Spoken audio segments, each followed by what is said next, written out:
Mbaraga zose zandwanyaga waziribatigwa Golgotha ndetse n'ibisigisigi byazo nta bubasha bigifite imbaraga zose zandwanyaga waziribatigwa Golgotha ndetse n'ibisigisigi byazo nta bubasha bigifite imigambi yawe si iy'abantu imbaraga zawe si n'izabo ibidashobokera abana b'abantu imbere yawe birashoboka imigambi yawe si iy'abantu imbaraga zawe si n'izabo ibidashobokera abana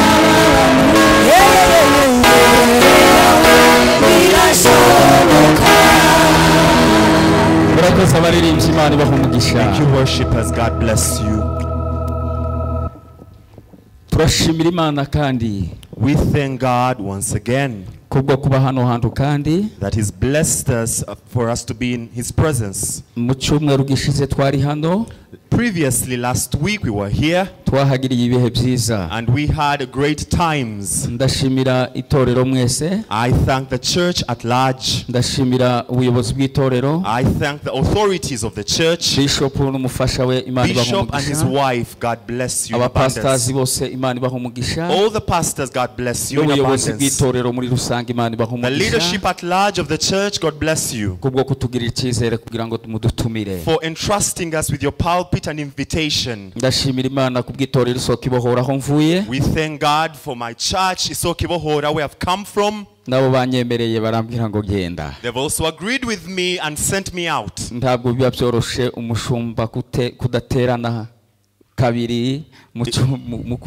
It isn't easy for a pastor recurringly not to gather with the whole fellowship at large or their church. But God has used them as a vessel and they have allowed me to be here with you. Therefore, I bow down for the glory of the Almighty. And may God bless you on my behalf. We thank God for all the servants of the Lord we've met here. Servant of the Lord, Pastor David. He has told us to pray for him. I know and I feel the work that he's doing. I have gone to many destinations due to the work of the Almighty. There are many battles. There are many hindrances and problems. But what we thank God most for is that He enables His own and He strengthens them and He gives them power. God will enable you. God will give you power. You shall preach to many destinations. You shall preach in Uganda, in Rwanda, in Congo, and any other place. And God will be with you. May God bless you. We're going to read we're going to share the word of the Lord. I'm going to read the good gospel of John. Chapter 21, verse 1. And I shall read the revelation of Daniel. Chapter 3. When we reach there, I shall inform you and the verse. Let us read the good gospel of Jesus as it is written by John. Verse 21, chapter 21, verse 1. We're only going to read this verse. And thereafter we shall go to Daniel. And after Daniel, ndaza kubabwira teme y'iki gitondo. I shall inform you of the theme, our theme this morning. Ivyo Imana yashize ku mutima ngo tuganire. What God has placed on my heart to share with you. Ndabakunze mu izina rya Yesu. I love you all in the name of Jesus. Itorero nararikunze mu izina rya I Yesu. have loved this church in the precious name of Jesus. May God bless you for me because you're my friends. May God bless you in abundance. Rero muri Yohana 21. Let us read John chapter 21. Reka dusome mu izina rya Yesu mba mwahabonye. Let us read in the name of Jesus. Aravuga ngo hanyuma y'ibyo Yesu yongera kwiyereka abigishwa be ku nyanja ya Tiberia yiyerekana atya. Amen. Amen. Afterwards, Jesus appeared again to his disciples by the Sea of Galilee, and it happened this way. Yiyerekana atya. And it happened this way. Hanyuma y'ibyo Afterwards, after all this, Yesu yongera kwiyereka abigishwa be ku nyanja ya Tiberia. Jesus again appeared to his disciples by the Sea of Galilee. Yiyerekana atya. And it happened this way. Akwiyereka atyo. May God show himself this way. Ibibazo mfite, the problems or the issues I have bitandukanye n'ibyo ufite, are different from what you're facing. Intambara unyuramo, the battles you're going through zitandukanye n'izo nyuramo, are different from the battles I go ariko through. buryo bwose waba unyura muri ibyo bibazo, but in every way or in any way you're going through those problems, the theme this morning God has placed upon my heart is to tell you that may God show himself that way, in this way, in this way that you're in. Yes, in those problems you're facing, may God show himself that way. When he shows himself that way, there are things that are going to transform in your life this morning. There are things that are going to change in your life. May God appear this way. Let us read Daniel. Have you understood the theme? It says, may Jesus appear to you. Daniel chapter 3 verse 30. And it says, ibyo bishize umwami yogeza Saduraka na Meshaki na Abdenego mu gihugu cy'i Babyloni. Ibyo bishize. After that, ibyo bishize, after all that, ubu twese dufite ibyo, all of us have that. Ariko bishize. But after all that, umwami yogeza Saduraka na Meshaki na Abdenego, the king promoted Shadrach, Meshach and Abednego mu gihugu cy'i Babyloni, in the province of Babylon.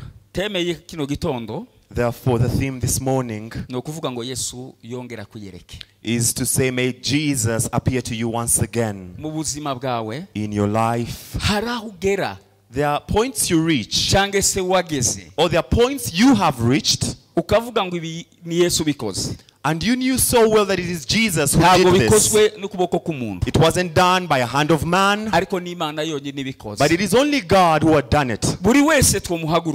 Everybody, even if we make anyone stand, you can't fail to get at least two things. That things that were done in your life, and you knew so well that they were not done by the hand of man, but you knew so well that they were done by the power of the Almighty. You have that testimony wherever you're seated, that you can attest before the people and say, I have seen Jesus, and say, I have seen Jesus, and he did something in my life. If there is something he did, may he do it once again.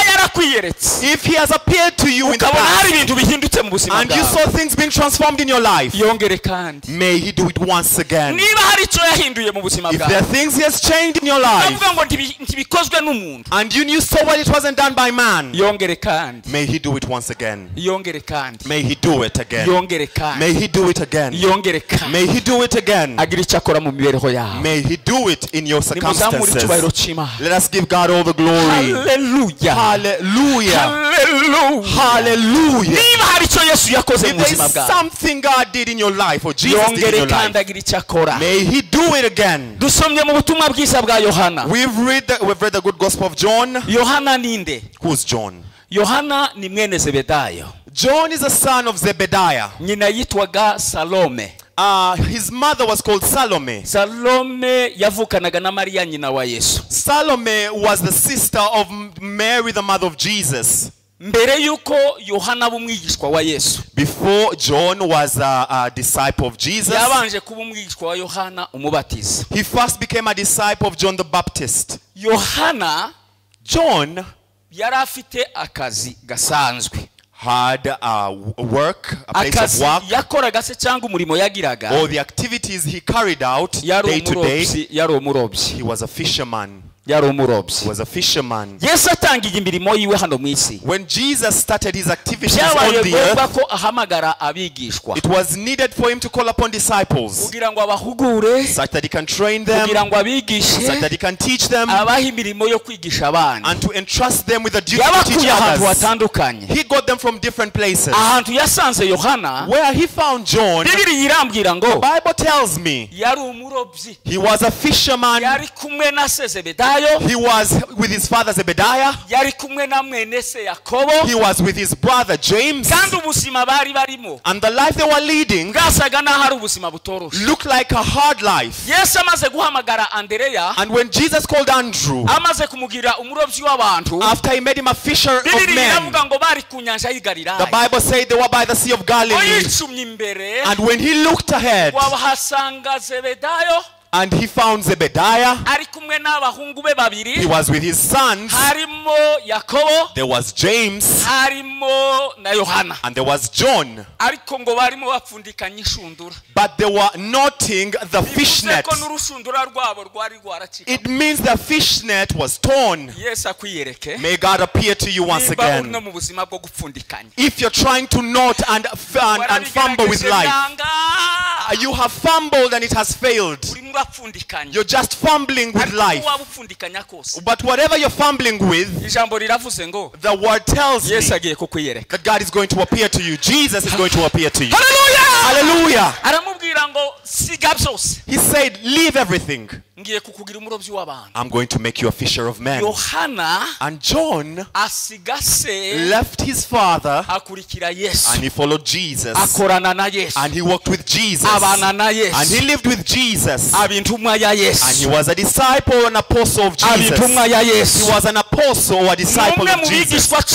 He is among the 12 disciples. Jesus chose 12 disciples. And John is among the 12 disciples of Jesus. Among the 12 disciples of Jesus, there were 3 of them that were close to him. And among those 3 friends of Jesus, there was Simon Peter, there was James, and there was John. And among those 3, and he got one of them, he chose one.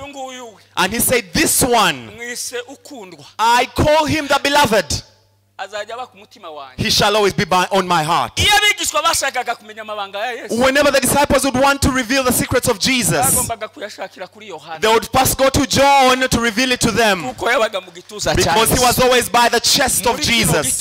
In this morning, you have lingered in other people's chests, but this morning you're going to be separated from all those chests, and you're going to bring Jesus close by. He's going to be in your chest. He's going to be your friend, your closest friend. You're welcome, Jesus. Come, Jesus, so that you can appear to me. Jesus is going to appear to you. Say amen. Repeat amen. Repeat amen. He was the closest friend of Jesus, and he was the beloved John. This John is among those 3 that Jesus had told his disciples one day, and said, I verily tell you the truth. I verily tell you the truth. I verily tell you the truth, that even if I walk with all of you, there are some of you that shan't die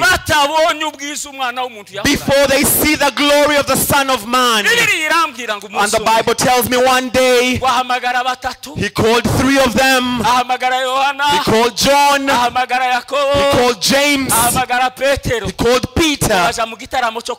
And they went to the mountain. And when they reached that mountain, Jesus was going to transfigure, so that people do not only call him son of Mary and Joseph. He said, my Father. I call upon you and I call your glory that you have revealed to me long ago. There are people that we walk with. These people walk with think that I'm son of Joseph and Mary. But in this celebration, I want to transfigure that I may see who I really am.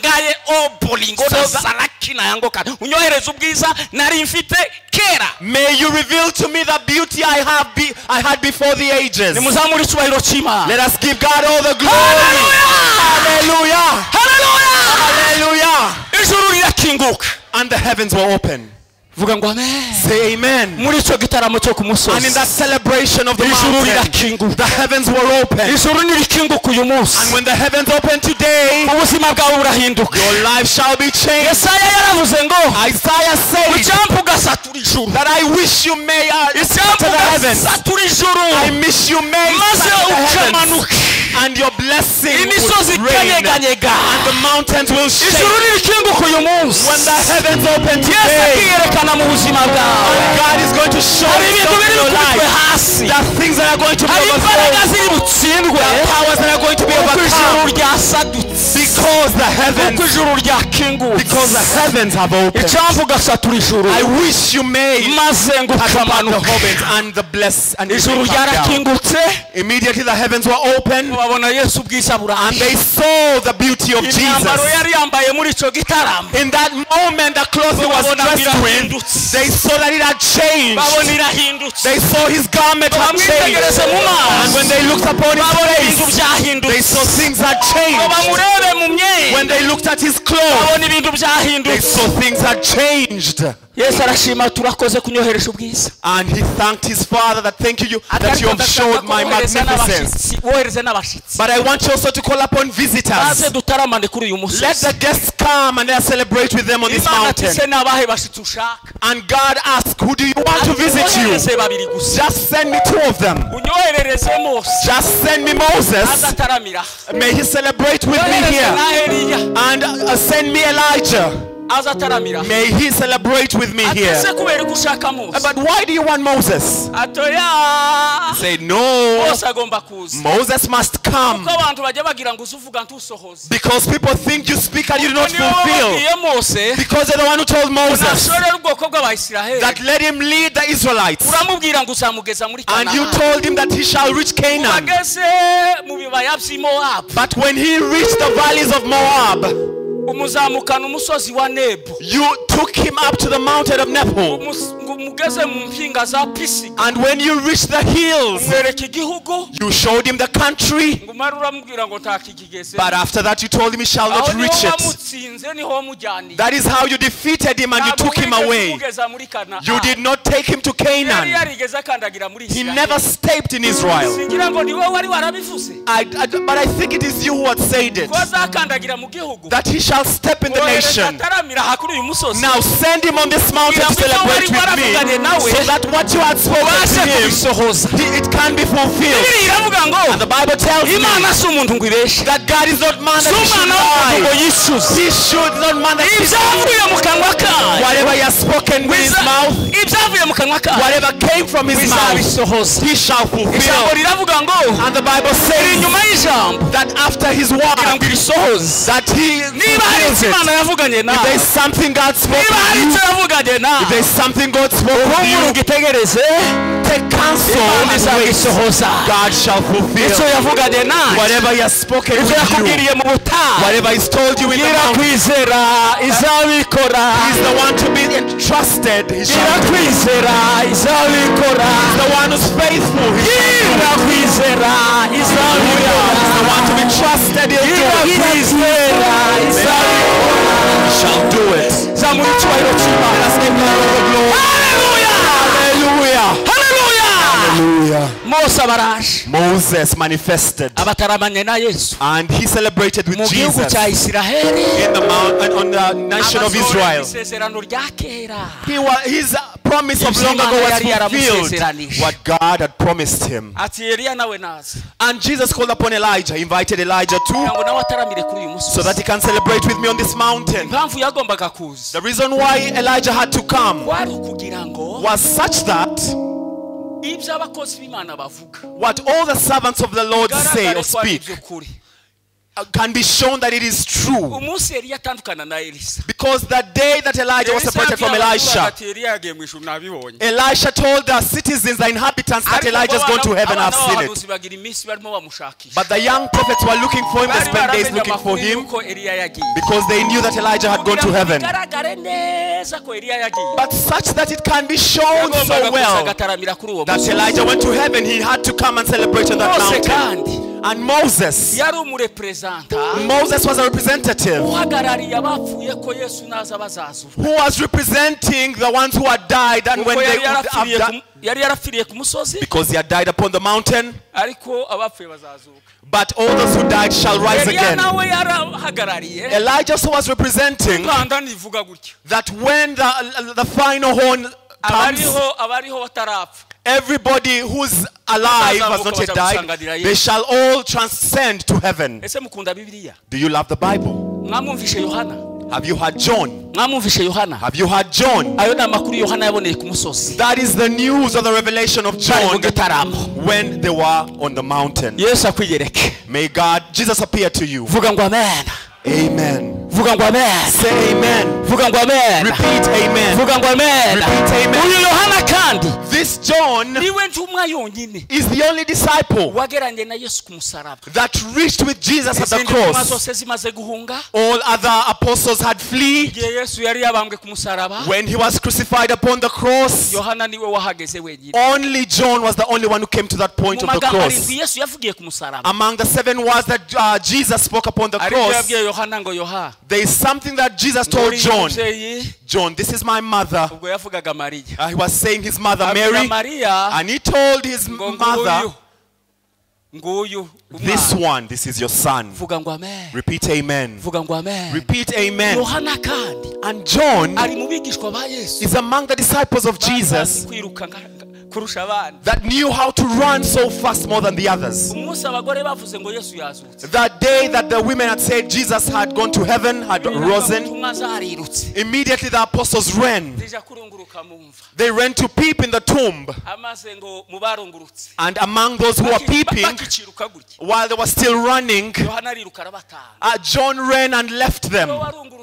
He's the first one who peeped. You repeatedly sing that they are witnesses of Jesus. When Jesus had risen from the dead, John peeped. He came and said, I swear to you, he's no longer here. The tomb is open and Jesus is risen. And John is still the one who saw Jesus in a special way. When Matthew wrote and saw Jesus, he called him only a king. And he said he comes from Abraham. And he repeated the ancestry of Jesus and he finished it there. But when Mark saw him, he said Jesus is a servant. There is a servant who doesn't work for wages. When Luke saw Jesus, he said he's a doctor. He heals the sick. But when John saw him, he said, this one is God himself. And that is what he wrote on chapter 1. He said from the beginning of time there was the Word. The Word was with God. And the Word was God. And among all the creation, there is nothing that wasn't created by him. In him there is life. And he once again says, John, that this Word, he became human. He was in the world, and he's the one who created that world. But the worldly people did not know him. He came in his own, but they did not know him. Those who believed in him and they believed his name, he gave them the authority to be children of God. John says that, beloved, we are children of God, and but when Jesus is revealed, we shall assimilate to him. And John says that the others saw Jesus perform miracles, but John did not say that Jesus performs miracles, but he says that what Jesus does are signs that he is God. On the second chapter, did you know that they invited him to the wedding of Galilee, Cana in Galilee? Say amen. Repeat amen. Repeat amen. When they invited him in the wedding at Galilee, Cana in Galilee, and they invited him with his disciples, but when they started serving, repeat amen. The wine was used up, but because Mary knew his son, she came to Jesus and said, the wine is used up. The wine is used up. It is done. Then Jesus said, that now what are we going to do? How are we going to do this, woman? Other women started laughing at Jesus. Now we are going to tell that one, what shall he do? Now you're reporting to him, what shall he do? What can he do? But Mary said, because he knew that she knew the secret. Because she knew she had given birth to Jesus without sleeping with any man. She said that do not laugh at me. Whatever he tells you, just do it. Whatever he tells you, just do it. In that moment, when the time of Jesus walking, he said, bring water. Because he is God, he changed water into wine. This one that we are praying to, he has the power to transform your life. He has the power to transform your life. Because the worshiper said that all my sorrows are known by him, and he changes those sorrows. Praise God Almighty, for he listens to our prayer. This Jesus we are telling you to hear, he has the authority. He even changes hard hearts. In the third chapter, remember he changed a man called Nicodemus. Nicodemus found him at night and said, Lord, we know that you came from God, and you show all the signs are true signs that you came from God. And Jesus told him that verily I tell you the truth, that if one is not born again, they shall not see God Almighty. Because even Nicodemus was a lawyer, and he was illiterate. They had told him about the spirit, but he was only listening to the physical realm. Even if you're a person of flesh, it is hard for you to listen to the gospel. Nicodemus said, I am an old man, I am full of beards. How can I enter my mother's womb once again and be born again? But what Jesus had told him was of the spirit.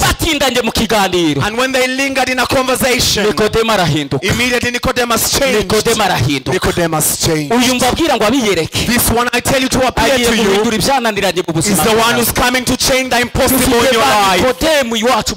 And he says, as Nicodemus in our families, there are people who have not encountered salvation.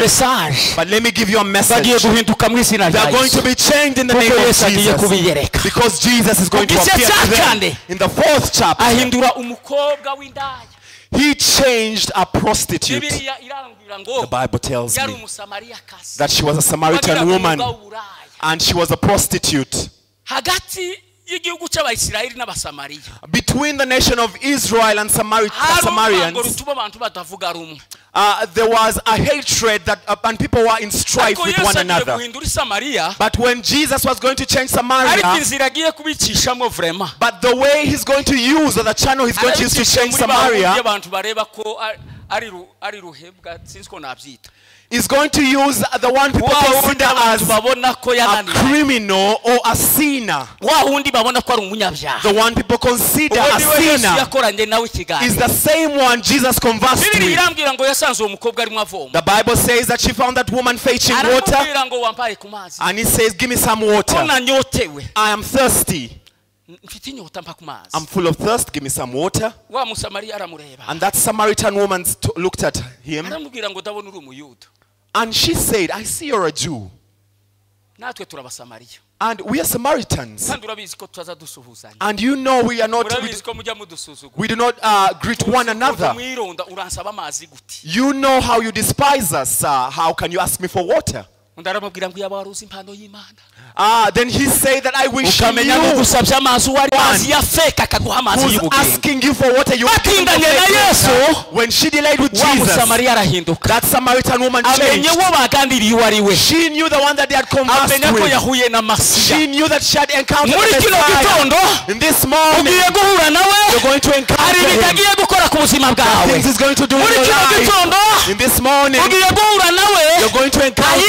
He's going to change your life. And it tells me that that Samaritan woman left her boat and she went to preach to the Samaritans. She said that's one that the prophet had said. The one that Abraham said. The one we've been waiting for. We have seen him. The one the Samaritans, they ran to see Jesus. And the barrier that was between the Samaritans and the Jews was destroyed that day because they had encountered Jesus. Raise your hand and give glory to Jesus. Say amen. On the 5th chapter, the Bible tells me Jesus healed a man who was sick for 38 years. And he was beside a pool of water. And the Bible tells me that whenever an angel would manifest upon that pool, whoever would enter that pool before the others, whenever it would turn or star, that person would be healed of their disease or illness. But because this man didn't have relatives to help him go into the pool, he stayed beside that pool for 38 years. Then one morning, Jesus manifested, and he knew a man had lingered by the pool for 38 years. And the Bible said when he reached there, he asked him, do you want to be healed? Do you remember what he answered? Do you remember what that man replied? He replied, I do not have a relative. Sometimes people think that that man answered wrongly because he said, I do not have a relative or anybody. But he spoke the truth. In this life, if you do not encounter a person, there are things you cannot reach. But God is going to connect you to someone who can be of use and value to your life. Because when you encounter someone, that is when you also become a person. When you encounter a valuable person. Sometimes you say he gives you something or gifts you with something. Now, let me ask you, can you get a gift without you encountering a person? That person said, that man said, I do not have a person. Then Jesus said, at this point I know you have no one. I know you have no one. And the one you are with has gone away from you. But because Jesus is appearing to you, I swear to you that things are happening. There is something Jesus is going to do upon your life. And thereafter, Jesus appeared to the disciples. He showed him by the Sea of Galilee and he showed himself. The Bible says that he told that man carry your mat and go. Immediately that man carried his mat and went because he had encountered Jesus. And on that day it was a Sabbath. It wasn't allowed for someone to work on a Sabbath. He immediately carried his bed on Sabbath. And the Pharisees encountered him and asked him, who called you, who told you to carry your bed? Yet you know today is a Sabbath. Nobody carries their bed. But that man had to talk to them and tell them, take away your Sabbath rituals. 38 years. 38 years. And imagine the Sabbath as he was sitting there. But because he had encountered a man called Jesus, his life was transformed. This morning you're going to encounter Jesus. Because when you encounter him, he knows how to give you what is going to satisfy you. He knows how to satisfy. Did you know it came to the 6th chapter? And he had spent the whole day preaching. People came to him. Amen. Repeat amen. And after they reached by his side, Jesus was filled with compassion. His disciples had started telling them, tell them to go away because there is no food here. But Jesus told his disciples that it is you yourselves who are going to feed them. You're going to sit them down and feed them. Jesus asked, is there food? Disciples say there is no food. Surely there is no food. There is no food. But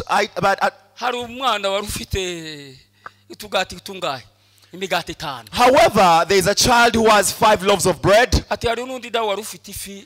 And there is another one who had 2 fish. Jesus said, sit them down. And the Bible says there were about 5,000 men. There were women, without counting women and children. Jesus said, sit these men down. He got that bread, those 5 loaves of bread. 5 loaves of bread, truthfully. And he looked upon the heavens and thanked for them, and he broke them. And 5,000 men were fed, and they were satisfied. In 5 loaves of bread, 2 fish, they ate and they were satisfied. But the disciples were filled with a problem. They say that we are feeding them, yet we ourselves are hungry. Jesus saw in their hearts, and he left them. When the people were satisfied, he told his disciples that now everybody should choose their own basket. Your heart was filled with issues. Now get your own basket of food.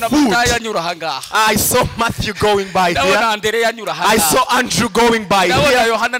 I see John running off that side. As they started picking the leftovers, everybody had their own basket of food. And I say, now sit down and eat. Let me see if you can finish a basket. This Jesus is going to manifest. Has power to change something in your life. The Bible tells me even if he did all this, his own people did not believe him. Even if he did all this, his own people did not believe him. They did not know the power that was. They did not know the authority that was within him. They did not know the authority that was within him. But he was full of authority to transform their lives. Repeat amen. Let us give God all the glory. Hallelujah. Hallelujah. Hallelujah. Repeat hallelujah. On the 8th chapter, the Bible says that they brought an adulteress, and yet the laws clearly say that one who is captured in that sin should be stoned. And they chose stones for her so that they can stone her. And they asked Jesus, the laws agree with what we are going to do. Now what do you have to say about this? Jesus wrote, and he wrote. There is a book I read that all those who are there, they bow down and looked upon the ground and read their own sin. And after all of them fled, there is no one who stoned that woman. Where Jesus inscripted, everybody would read their own sin and go. And they all fled. They all fled in different routes. But the Bible tells me that they may attack you using one route. And they shall pick stones for you through one route. But when Jesus comes, they shall scatter in 7 routes. If you want Jesus to do something in your life, the Bible says as he was, he still is today, and he shall be forevermore. As he was, he still is, and he shall be forever. In the 9th chapter, the Bible tells me he came to a blind man who was born blind. He was born blind. In one neighborhood where Jesus was. The scriptures tell me that people started asking Jesus, did this man sin for him to be blind? Oh, is it his parents who sinned for him to be blind? Then Jesus spoke of a word.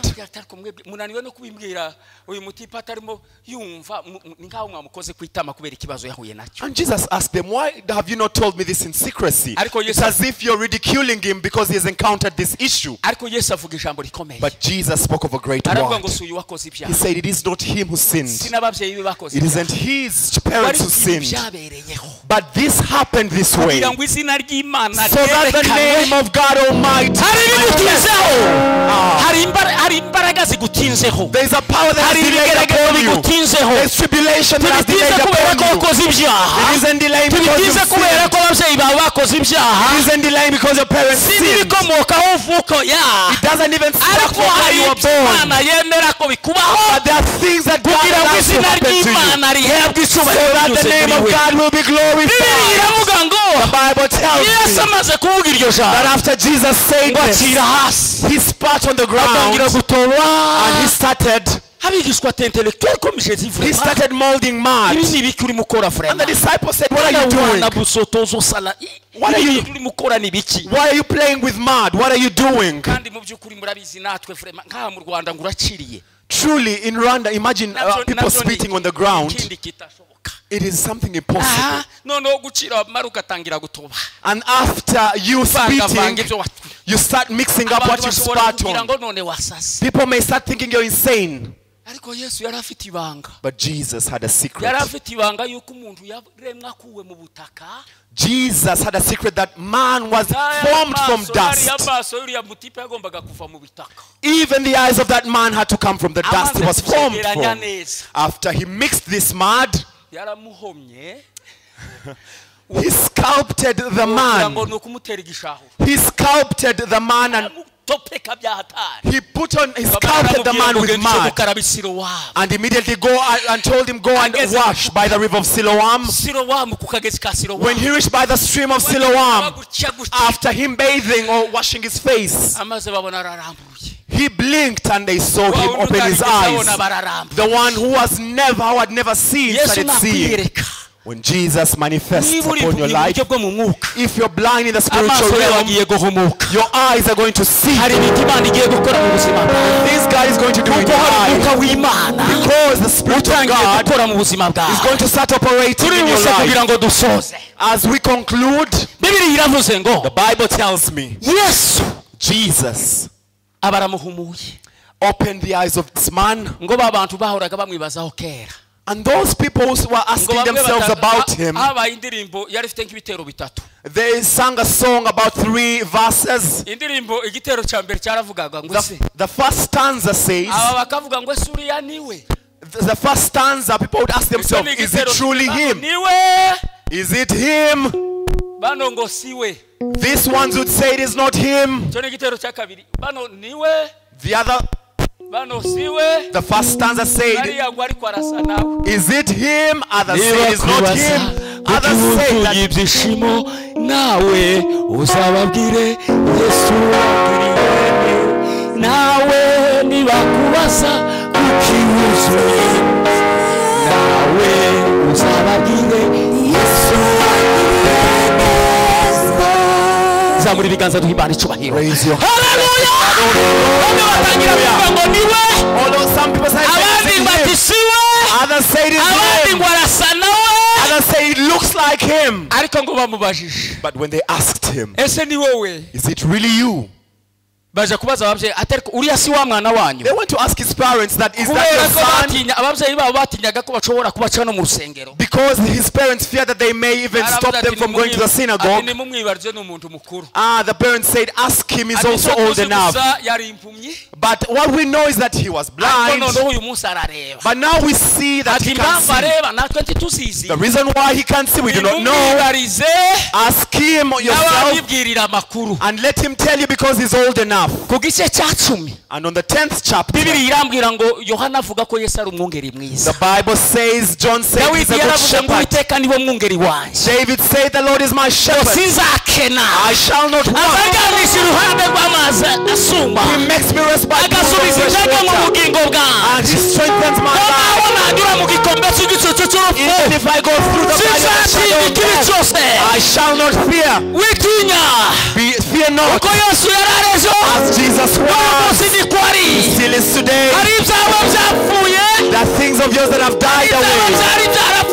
Things of yours that have died. Because he's going to show us something. It's a manifesting the marriages that were dead. But today they are revived. Because he has the power to revive whatever is dead. On the 11th chapter, as I conclude the 11th chapter, he revived Lazarus who had spent 4 days in the tomb. If he has raised Lazarus, why can't he raise your own? On the 12th chapter, a woman anointed his feet. Valuable anointing oil because she knew who he was.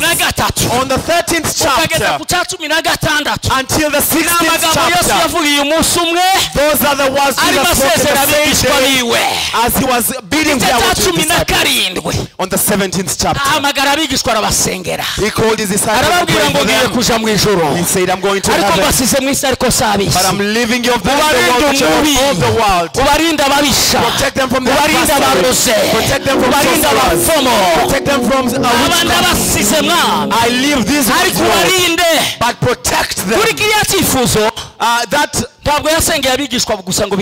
He did not pray only for his disciples and end there, but he also prayed for all of us and all of those ones who would believe in the good gospel. And on the 18th chapter, and the 19th chapter, Jesus was crucified.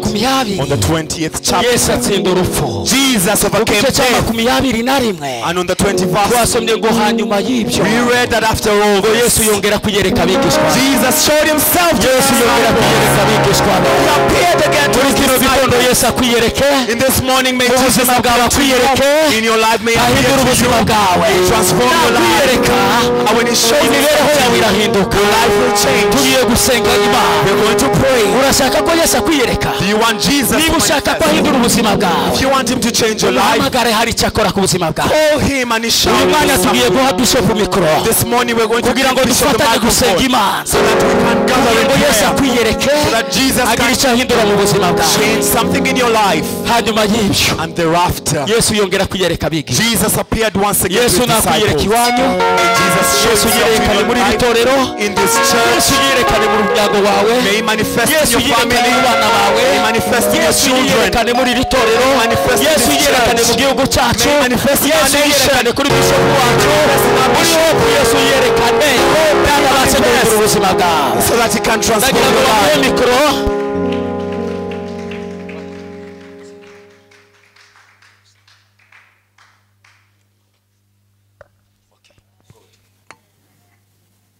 Yesu akwiyereke. Yesu akwiyereke. Reka duhe umushumba umwanya. Let us give the bishop time. Praise God. Hallelujah. Hallelujah. Reka dukomere Pastor Charles abashyi menshi cyane. Pastor Charles, a round of applause. Tumaze iminsi mu minsi 7 y'amasengesho. We've spent 7 days in prayer and fasting. Uyu munsi niho dusoza. This is the day we conclude. Hari uburyo twateguye rero tugomba kubikora. There is a way that we are prepared for us to do it. Kandi turafatanya n'abashumba bose baraha. And we are going to gather with all the pastors that are here. Na Pastor Charles turamukoresha nanone. We are also going to use Pastor Charles once again. N'umushyitsi Pastor David nawe turamukoresha. And our guest Pastor David. N'abashumba bacu dusanganywe. And our pastors. Ndetse turaza guhamagara n'umuhanuzi François nawe bose batamuke bazanibira ku gatuti. We are also going to call upon the prophet François to come at the pulpit. Kambase bazi mutambuke mwese muzi hano imbere. I request all of you to take a place on the pulpit.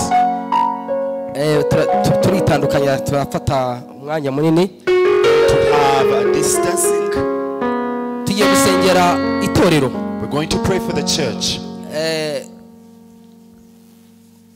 Ndabayobora muri uyu mwanya mwiza w'amakeke tugiye gukora. I'm going to lead them in this good time of the activity we are going to carry out. Kandi ntabwo dushidikanya. And we do not doubt. Ikintu Imana ibasaba nuko mwizera. What God requires you to do is have faith. Mukizera nicyo cyonyine muza gusabwa. Believing is what you're requested to do. Amagambo umukozi Imana twigishije. The words that the servant of God has blessed us with.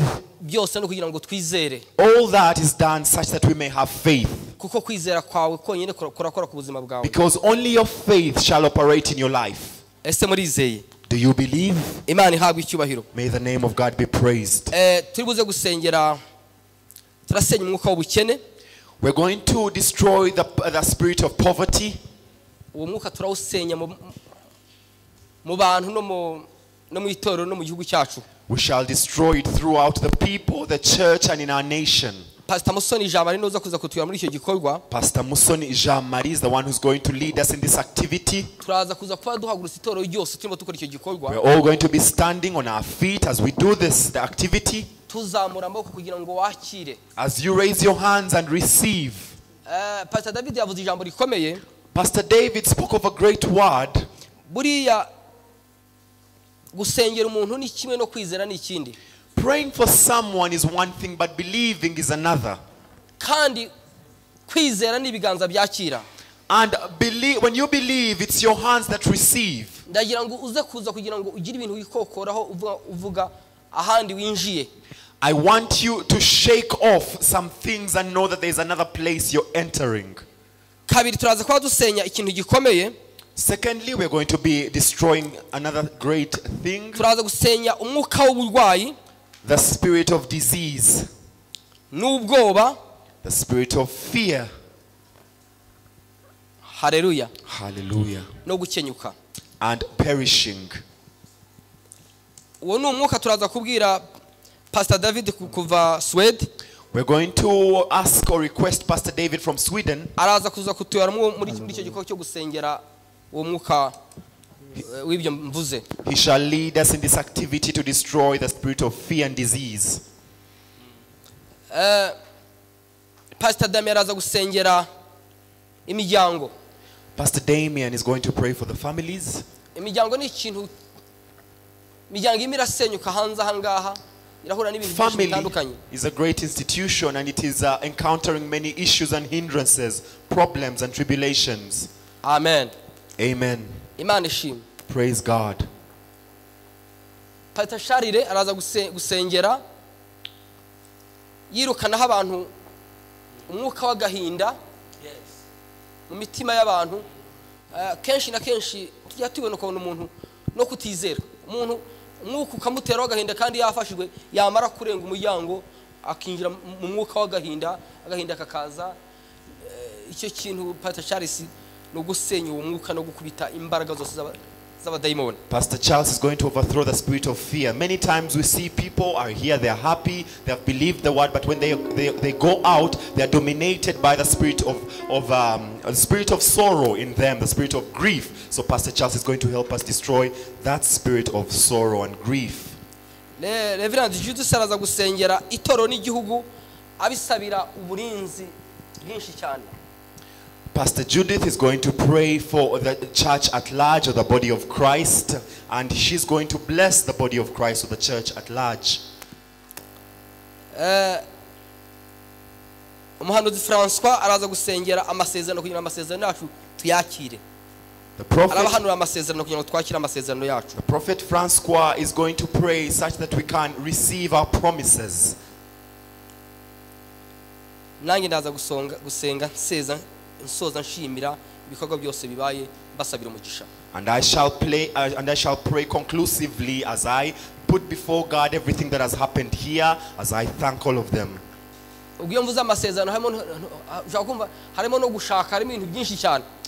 When I speak of promises, promises consist of children, of marriage, and any other blessing you may desire or you may be waiting on. Let us stand on our feet.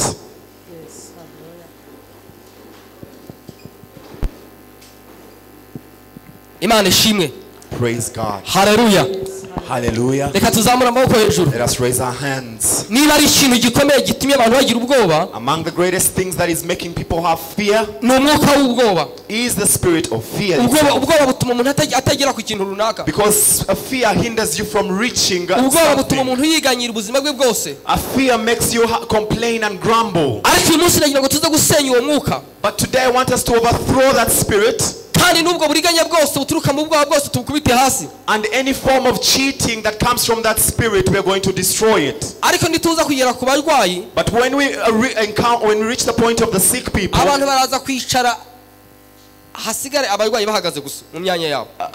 only the sick people shall stay standing, others shall take their seats.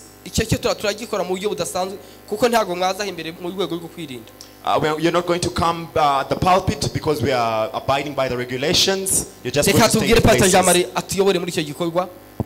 Let us ask Pastor Jean-Marie to lead us in this activity. Amen. Hallelujah. Amen. Hallelujah. Hallelujah. Hallelujah. Hallelujah. Hallelujah. Ari impamvu Bishop mukozi w'Imana Imana ikushizemo ko ningewe uyobora igigice cy'ubutunzi kya business kwako ndi mubamwe bakora ibintu bya business.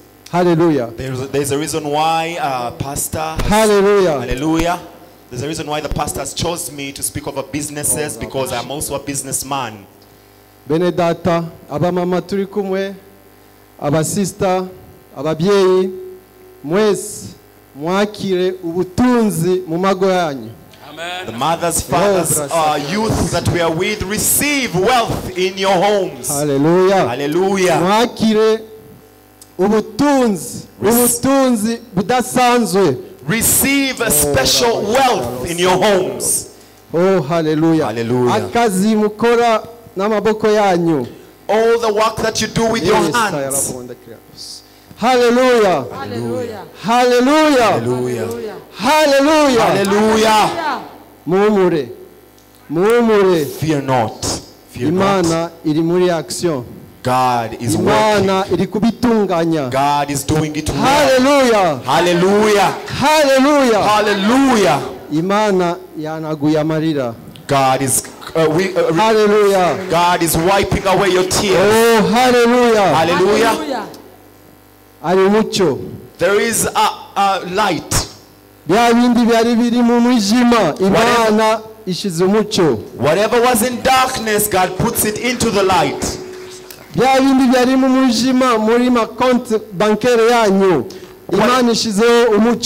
Whatever was in darkness, God puts light in the name of Jesus. Amakimbirane mu bintu bitandukanye mu mago mu kazi ariko Imana uyu munsi ishize umucyo. You have had strife in your homes, in your workplaces. Hallelujah. But today God enlightens your circumstances. Mwakire ubutunzi. Receive wealth and possessions. Mwakire ubutunzi n'amahoro. Receive wealth and peace. Udafite amahoro biragoranye ko ubona ubutunzi. If you're restless, it is hard for you to receive wealth. Ibiriya byose mu izina gikomeye ya Yesu Kristo. May you receive all that in the mighty name of Jesus. Receive wealth in the mighty name of Jesus Christ. Receive. Imbaraga zo kwatura zifite imbaraga. The power of declaration is powerful. Gusigwa, because anointing is something great. There is a power of being anointed, and it is escorted by declaration. Because whatever we declare, it happens. Because we are anointed. I desire that you receive. And every form of cheating that was overthrown, receive wealth in the name of Jesus. Receive prosperity in the name of Jesus. Do you believe? Amen. Amen.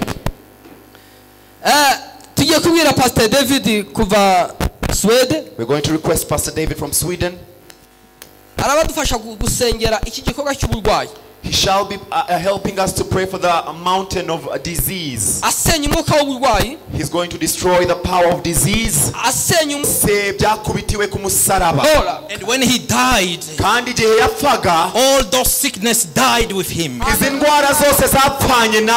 when he rose again, he came with new life. And that's the life he gave to each and everybody who believed in him. That's the life he gave to each and everybody who believe in him. And Isaiah prophesied. He said, in his wounds we were healed. He said, in his wounds we were healed. And today, in that power, in that name, which is above all other names, that power in the name of Jesus, we cancel all type of sickness, we cancel all type of disease, we cancel all type of infirmity, we cancel all the type of blood pressure, the pain in the back, the pain in the stomach, migraines, and all type of sickness. We destroy that power and all sickness in this church. In the name of Jesus. In the name of Jesus. We destroy sickness. We destroy sickness. We destroy sickness. And we say to sickness, you don't have a place here anymore. You don't have a place here anymore. In the name of Jesus. In the name of Jesus. We destroy sickness. We destroy sickness. And we proclaim life. We proclaim life. We proclaim life. We proclaim life. Because you came, Jesus, so that we may have life. And have life abundant. We proclaim life in the name of Jesus. We will not die before our time. We will not die before our time. We will not die before our time. We will not die before our time. We will not die before our time. We will not die for our time. We will not die before our time. Because we are called. We are called to do the will of God. And what God has started in me, He will fulfill it. In the name of Jesus. In the name of Jesus. In the name of Jesus. Receive healing. Receive healing. Receive healing. Receive healing. Receive healing. Receive healing. In your bones. Receive healing. in your heart, receive healing in your blood, receive healing in your head, receive healing everywhere in your body by the power in the name of Jesus. Receive life, receive life, receive life, and live to see what God has called you to do. In the name of Jesus, receive all those things in Jesus' name. Amen. Amen. Amen. Amen. Amen. Amen. Reka tubwire Pastor Charles. Let us request Pastor Charles. Tugiye kwirukana umwuka w'agahinda. We're going to flee the spirit of sorrow and grief. The Bible says that Jabez's mother bore Jabez with sorrow. And he named Jabez sorrow or grief. He grew up with this grief.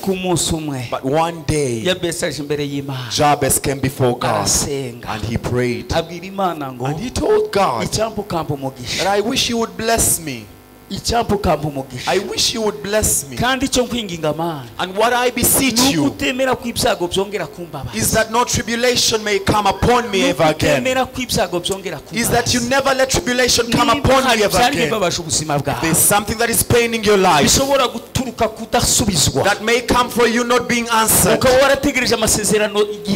And you have waited for promises for a long time, but you see your promises are not fulfilled. And it makes you have a burden in your heart with this grief. In this moment, God is going to take away this grief. He's going to take away this sorrow. Lord Jesus. Lord Jesus. Lord Jesus. Lord Jesus. May you please your people. We destroy the power of grief, the power of sorrow. People are sorrowful because may you, Lord, they are pained by sickness, they are pained by poverty, they are pained by sorrow, those that are unhappy. Mighty name of Jesus, I destroy your power, your power of grief, your power of sorrow, your sorrow, I destroy you. You allow Jesus in your heart. It's the same Jesus going to take away sorrow. He's going to give you the power of joy. He knows all your problems. He has the power of change such that he can please your heart. Lord, we call you. The believers call you. The men call you. The women are calling on you. The women are calling on you. Those who have issues, may you be an answer to them. Come and be a solution. Come and please their hearts. We give you a round of applause for you chase the Spirit in the name of Jesus. Amen. He's going to pray for our families, our children. They're going into a time of examination. Homes are filled with sorrow or problems. Hallelujah. Hallelujah. Okay. Let us think of our families. Everybody with their family, with their neighbors' family, with the church's family and the nation's family at large. Truly I tell you, brethren, let us put aside time to think of family. Let us think of our children. Let us think of our neighbors. Let us see our church at large. The government has put laws to punish the drug dealers. That is a family too. The government has mitigated that those who are married can divorce because there was tribulation in the family, there were battles. But as you raise your hearts, let Let us think of family. Nowadays, people say that when you see a husband and wife walking with one another, be it in their vehicle or by foot, and they are not conversing or laughing, always know that that woman is not his own, his wife. Know that that woman is not with her husband. Let us pray for the family and pray for it starting from the bottom of your heart. Everybody raise their voice to pray for family, because the family is ending issues. Technology has come. Nowadays, being a lesbian is not an issue. Nowadays, being gay is not an issue. It is not even a mistake. That is technology or development. We shall not stop development. But let us rebuke the spirit of us not entering into that development. As you pray for the family, a family is an institution, it is a family. It is the church. The family is the nation. Family is the world at large. Everybody raise your voice and let us pray for family. Because all this we are doing here is family. God Almighty, we call upon you to come and manifest, to show you our children, to show you our families.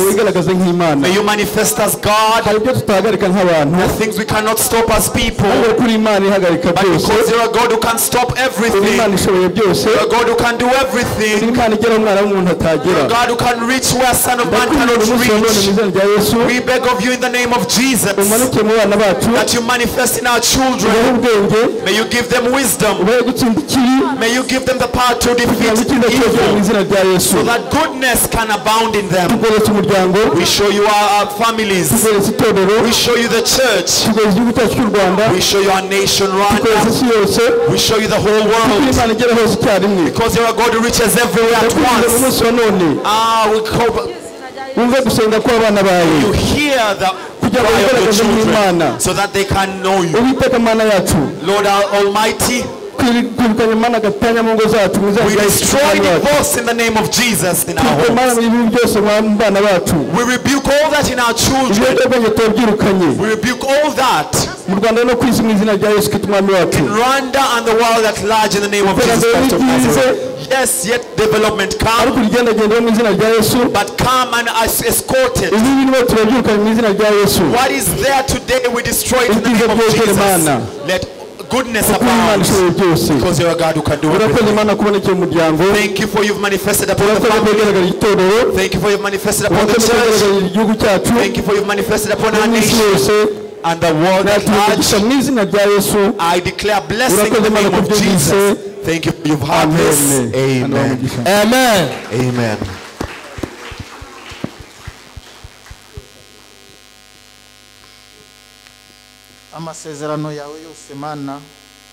All your promises, Lord, was strengthened by the blood of your Lamb, Jesus.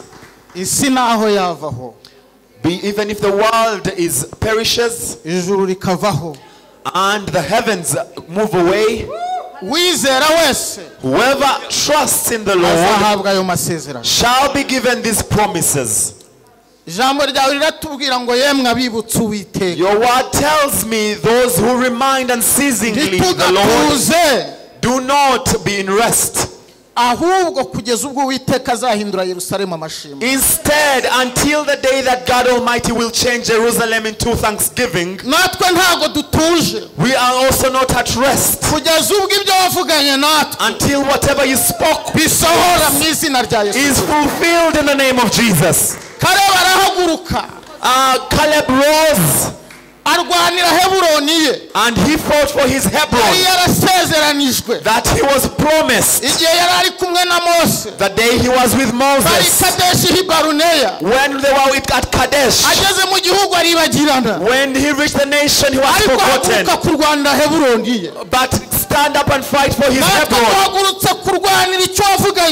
Come stand up and fight for whatever he spoke to us. As we are in the upper room, as we are in our church, as we are in the Lord Almighty, we remind you what you spoke to us, what you spoke in your word, what you spoke in the mouth of the prophets, what you spoke to us in our dreams. We come into the spirit to prophesy to ourselves. We declare goodness upon our lives. We declare goodness upon our families. Not die, but we shall live to see the goodness. We shall not be poor, we shall be above. We shall not be tails, but we shall be heads. God shall not allow our enemies to we receive goodness in the name of Jesus. As we enter our Canaan, we are given the power. You will give us revival. Hallelujah. We receive what God gives us. Lord. Hallelujah. Hallelujah. Now you arise, O God Almighty. Now you arise, God Almighty. Behold, you're creating something new. You're having a new covenant with us, Lord. Hallelujah. You're paving a new way for us. You're digging a stream in the desert. And that where you're going to put your own way. And we glorify you for what you've done. You're the one who changes our seasons. What was sorrow, you've turned it into joy. Whatever was pain, you've turned it into happiness. We receive whatever you've given us. We receive it all. We receive it all. Whatever the enemy had blocked in the air, the angel Michael has come to give it to us. We are not alone in the battle. We are with you, Jesus. And we are victors, and all the more victors. We give you a round of applause for whatever you've given us. Amen. Hallelujah. Hallelujah. Let us pray for the church and the nation at large. Isaiah chapter 31 verse 4. It says, I shall rebuild you once again, and you shall be rebuilt and reconstructed. I shall rebuild you, and you shall be a fortress. We're going to tell God to once again build the church, to build his church again, because it has been destroyed in one way or another. May he reconstruct it starting from the pastors until the lowers. Hallelujah. Hallelujah. May he reconstruct our nation. Because we are in confusion. But it's only God Almighty who can reconstruct it. There's nothing else we're going to tell the Lord Almighty. We're going to tell him to rebuild, because he can do it. God Almighty. Our good God, our great God, God full of glory, our refuge. I say, He told us you're going to rebuild us, and we shall be rebuilt. Your word tells us that fear not, for I'm with you. Do not be in dismay, for I am your God. Yes, I shall strengthen you. Truly I shall save you. I shall save you with my right hand, and because it's my righteousness, those who are close to you, you shall. Hallelujah. Hallelujah. Pray for the church.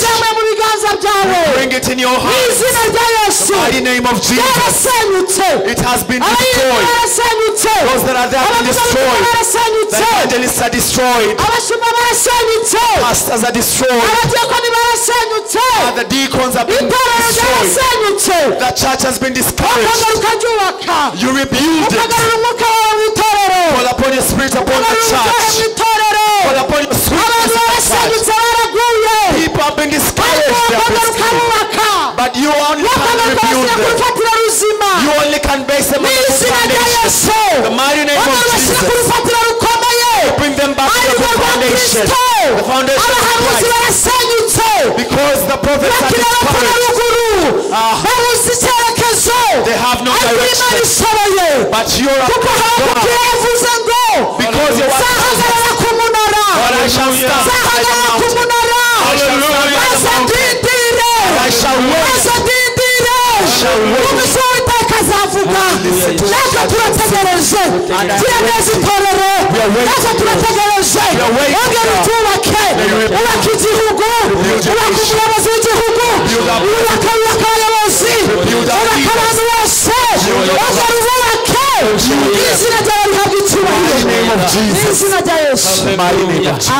Amen.